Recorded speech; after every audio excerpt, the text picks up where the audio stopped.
I'm Coach Thomas Scott, and if you're listening or watching this podcast, it means one thing. You want to learn how to get buckets from the best in the world. This is the Hoopers Podcast. This is Buckets and Breakdowns.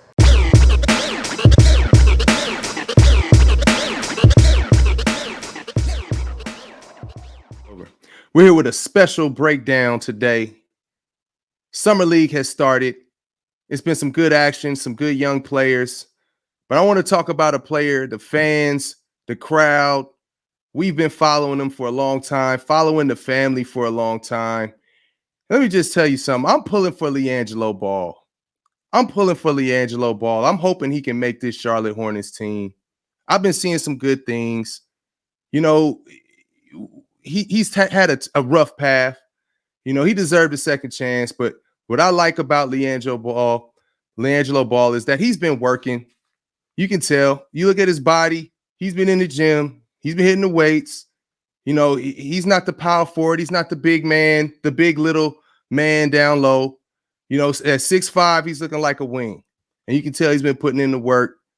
You know, I think he was with Detroit for a second in training camp.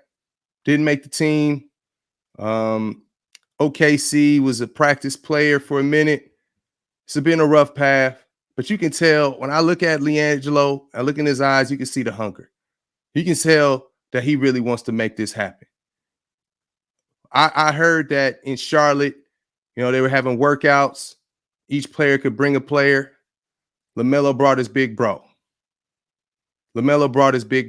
Because he know he can play. And the thing with LiAngelo that ain't really fair to him is he's different from his brothers. And I can see why his game is the way his game is. You got to think, when he played with his bros in high school, you know, Lonzo was the driving kick guy. But who was he kicking it to? Gelo. And what was he doing? Knocking down shots. He was down low. He was scrapping. And now LaMelo, he was the young one, right? At that point, all he was doing was shooting. You can see the swag. As he got older, he was, you know, showing other things, and his skill set developed. And we already know where he's at right now. But you could tell Gelo was the one that was the scrapper, doing the dirty work. And, you know, I think as fans, we think everybody's supposed to have a pretty style game, breaking people's ankles, you know, creating your own shot. But there's jobs in the NBA. If you can do a couple of things, you can make a corner three. You can hustle, run the floor, play some defense. There's a job for guys like that. I mean, Danny Green, you ain't seen him cross anybody over. He makes shots. He plays D. KCP, same thing. So when I see Gelo Ball out there, and I'm looking at the Summer League, and I'm seeing his first two games. His first game was amazing, by the way, and what he did, scored all those points in that amount of time. I felt like LiAngelo deserved a breakdown. So here we are, Coach Scott, Buckets and Breakdowns podcast, and let's break down LiAngelo Ball's performances in his first two games in Summer League. Summer League is about showing your strengths. He's showing he can shoot it with confidence. Didn't hesitate. Moving without the basketball. Look at this hustle. Heads up play. I need every 50-50 ball on my team. Heads up play once again. There's no drill for that. That's just heads up play. Hustle. That's LiAngelo. He's different. How many times we seen this in the NBA? Swing, corner three. Can you knock that down? What's the difference between him and Danny Green right now? Don't worry, I'll wait. He can shoot it. Off the dribble, that may not be his thing. Driving kick, that's him. Throw a head pass, that's him. He's showing he can make that. He's showing you his strengths. He hustles. He can knock down shots. On the move, catch and shoot. There's jobs for guys like that. You're not satisfied yet? Okay, well, let's show Charlotte versus Sacramento. Look at this. Sprinting out the corner. It's a 3-on-1 break. He gets a deflection from running out the corner. Here we go. Somebody working on this game. You go under the screen, I make you pay. I make you pay. Full price. That's a rule. If you're able to knock these down, that's elite right there.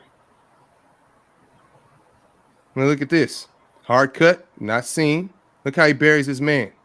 Scraps. No cap, right up. Used to play the 4. And check this out. Corner 3. No hesitation, misses it, follows the shot. That's a feel and one. That's feel for the game. You're not celebrating.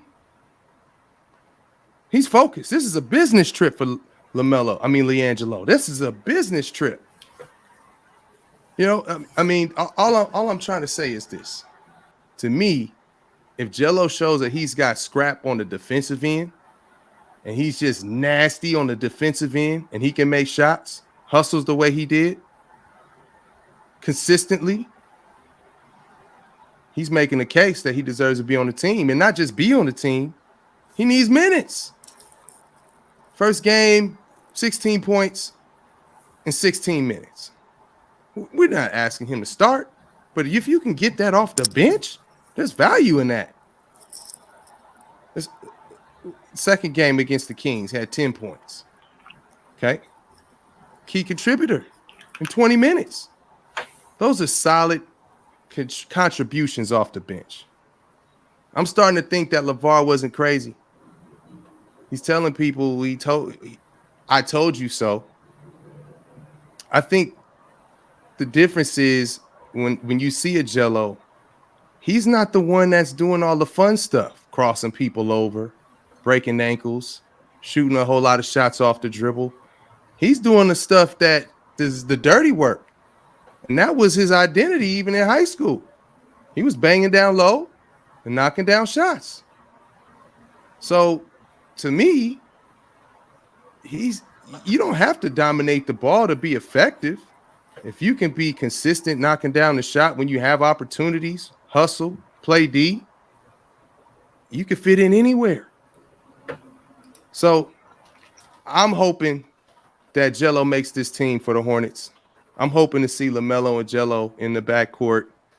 I'm pulling for him. I'm watching all the Ball family fans out there. I think he's showing he deserves to be in the league. I'm Thomas Scott with Buckets and Breakdowns.